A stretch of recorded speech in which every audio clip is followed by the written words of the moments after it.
तो दोस्तों, निठल्ले की डायरी किताब से मैं हरिशंकर परसाई जी की कहानियां आपको सुना रहा हूं।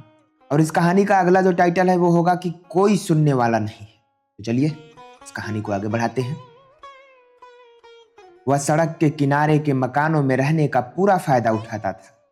इसका सबसे बड़ा फायदा तो यह है कि आप अंडरवियर और बनियान पहनकर सड़क पर खड़े हो सकते हैं और कपड़ों का खर्च बचा सकते हैं।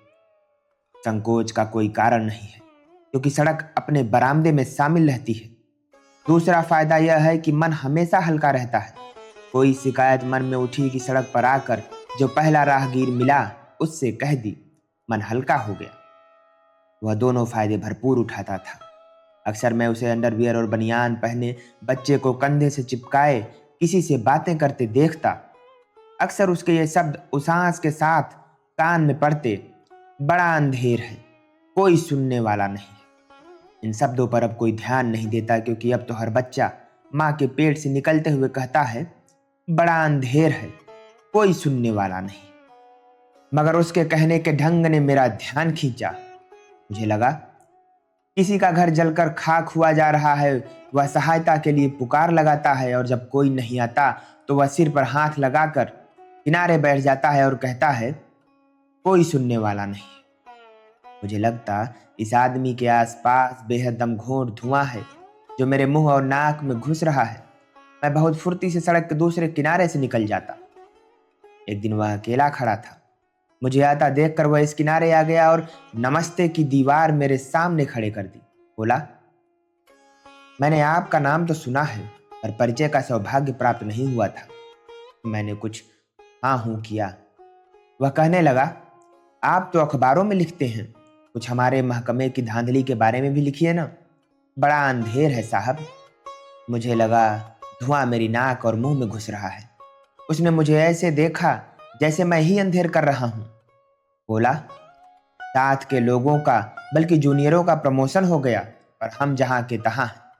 दरख्वास्त दी, अफसरों से मिले, मगर कोई नतीजा नहीं, कोई सुनने वाला नहीं। उसने विस्तार से अपना मामला मुझे समझाया। मैंने प्रथा के अनुसार सहानुभूति जतलाई और उसकी इस धारणा का समर्थन किया कि सर्वत्र अंधेर मचा है। हर तीसरे चौथे दिन उसकी भेंट मुझसे हो जाती और वह अपने प्रति हुए अन्याय की उसी मौलिक आवेग के साथ चर्चा करता। अंत में उसका आवेग गिर जाता और वह परास्त स्वर में कहता, पर क्या करें, कोई सुनने वाला नहीं। 31 साल का स्वस्थ आदमी था वह। पत्नी थी, 2 बच्चे थे। एक को तो शिकायत की तरह हमेशा कलेजे से चिपकाए रहता था। उसे लगभग 250 रुपये माहवार मिलते थे।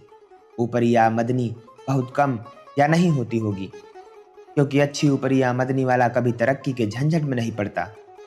महकमे के अन्याय की अनुभूति ने पूरी दुनिया से उसके संबंध निश्चित कर दिए थे। वह मानने लगा था कि दुनिया में जो कुछ है मुझे दुख देने के लिए है। वह मुझ पर अन्याय करते हैं। विश्व के संपूर्ण क्रियाकलापों का उद्देश्य मुझे तंग करना है। सूर्य मुझे परेशान करने के लिए कड़ी धूप करता है और हवा जब जोर से चलती है तब मेरे सूखते कपड़े गिराकर मुझे परेशान करना चाहती है। जून के अंतिम दिनों में वह मुझे रोकर बता रहा था, साहब ने कहा है कि तुम्हारी दरख्वास्त फॉरवर्ड कर देंगे, पर रिकमेंड नहीं करेंगे। बताइए भला, है ना सरासर अंधेर। अरे, हमारी मांग अगर सही है तो तुम सिफारिश करो कि हाँ, इसका क्लेम है। मैंने ऊपर देखकर कहा, बरसात आ ही गई। अच्छा है कुछ बरस जाए, बड़ी भीषण गर्मी है। उसने भी आसमान की तरफ देखा। उसका चेहरा मलिन हो गया। वह बरसात से भी परेशान था। बोला, बरसात क्या मुसीबत है, हमारी बैठक में बहुत पानी टपकता है। मकान मालिक से हर साल कहते हैं और वह थोड़ी सी सीमेंट चुपड़वा देता है, पैसे बचाता है। ऐसा भाव उसके मुख पर आया जैसे दुनिया भर के मकान मालिक एक साथ उस पर हमला कर रहे हैं। उसने सिर इस आशंका से कपाया मानो सारा पानी उसी के सिर पर गिर रहा है। रक्षाबंधन के दिन सुबह वह मुझे सड़क पर मिल गया। उसके कपाल पर टीका लगा था और कलाई पर राखी बंधी थी। मैंने कहा, तुम्हारे यहाँ सवेरे ही राखी बंध जाती है। उसका चेहरा मलिन पड़ गया। कहने लगा, रक्षाबंधन क्या मुसीबत है। न जाने कहाँ कहाँ की बहनें आ जाती हैं और धागा बांध कर रुपया अठन्नी ले जाती हैं। ब्राह्मण अलग आते हैं, चपरासी अलग। बड़ी परेशानी है। वह बहुत दुखी और नाराज हो गया, जैसे दुनिया भर की बहनें राखियों के चाबुक बनाकर उसे मार रही हूं। हर चीज उसे तंग करती थी, हर चीज उसके लिए अन्याय बनकर आती थी। अपनी पत्नी के बारे में भी उसे यही धारणा होगी कि इस स्त्री का जन्म मुझसे विवाह करके मुझे तंग करने के लिए हुआ है। इसने भी मुझ पर अन्याय किया। छाती से चिपके बच्चे को भी वह अपने प्रति अन्याय मानता होगा। न जाने कैसे उसको यह विश्वास हो गया था कि संसार में सबसे बड़ी घटना जो घट रही है वह यह है कि उसकी तरक्की रोक ली गई है। उसने कई बार मुझसे कहा कि इस मामले पर अगर किसी अखबार में जोरदार संपादकीय लिखा जाए तो कुछ असर पड़ सकता है। वह इस मामले को संयुक्त राष्ट्र संघ में पेश करने की भी सोचता होगा। एक बार शहर में भीषण दंगा हो गया। महीने भर तक बड़ा आतंक रहा, उत्तेजना रही। बच्चे से लेकर बूढ़े तक की जबान पर दंगे की चर्चा थी। दूसरे या तीसरे दिन वह मुझसे मिला।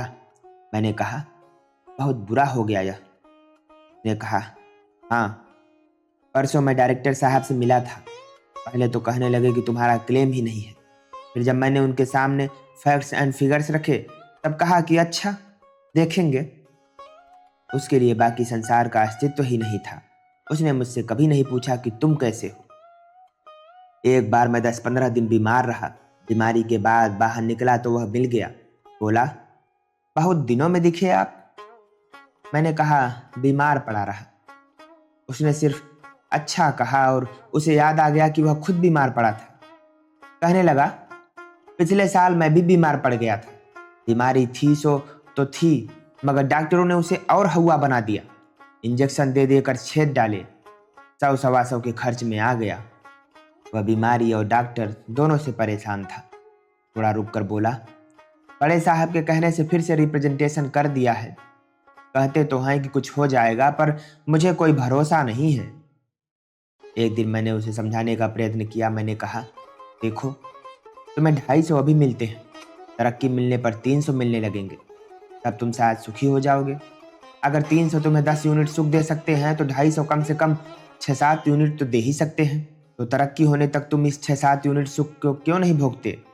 आखिर इन 250 रुपयों ने तुम्हारा क्या बिगाड़ा है? यह भी तो सोचो कि इसी शिक्षा और योग्यता से आदमी को 150 भी नहीं मिलते। उसे मेरी बात बुरी लगी। वह मेरी तरफ ऐसे देखने लगा जैसे मैंने उसे लूट लिया हो। उसने खींच कर कहा, आप तो मुझे मेरी ही बात उल्टी करके समझाते हैं। ऐसा समझाने से उसका विश्वास टूटता था। यह विश्वास कि वह अन्याय का शिकार है, वह शहीद है। यह विश्वास उसके जीवन का आधार हो गया था और इस कारण वह अपने को विशिष्ट भी मानता था। अगर उसका यह विश्वास पूरी तरह टूट जाए तो शायद वह मर जाए। मैंने उसे उभारने की कोशिश की। तो फिर लड़ो, हाईकोर्ट में मामला ले जाओ। उसने मरी हुई आवाज में कहा, क्या लड़े, कोई सुनने वाला तो हो। वह मुझसे अप्रसन्न हो गया था। मिलता तो दूर से नमस्कार करके छुट्टी पा लेता। एक दिन उसके साथी ने मुझे बताया कि उसकी तरक्की हो गई है और किसी जिले के दफ्तर में उसका तबादला हो गया है। दूसरे दिन मैं खुद रुका और उससे कहा, बधाई हो, सुना है प्रमोशन हो गया। उसके चेहरे पर कोई परिवर्तन नहीं था। उसी परेशानी से उसने जवाब दिया, क्या प्रमोशन हो गया, जिले में फेंक दिया, पड़े रहो, कोई देखने वाला नहीं। यहाँ हेड ऑफिस में आदमी अफसरों की नज़र में आता है, आगे कोई चांस मिलने की उम्मीद रहती है, जिले वालों को कौन पूछता है। मेरा उत्साह ठंडा हो गया। उसे तो कोई खुशी ही नहीं थी।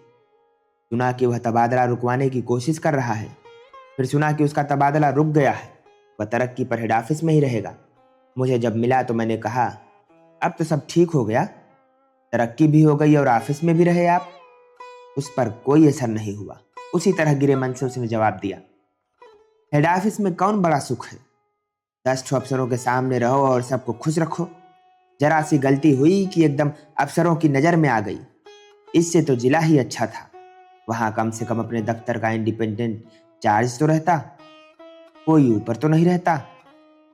उसका वही मूड आ गया और मैं किसी डांटे हुए उत्साही बालक की तरह चुपचाप खिसक लिया। दोस्तों, आपको इनका व्यंग तो समझ में आ ही गया होगा। अगर समझ में आ गया तो इस वीडियो को लाइक और चैनल को सब्सक्राइब कर लीजिए। Thank you so much.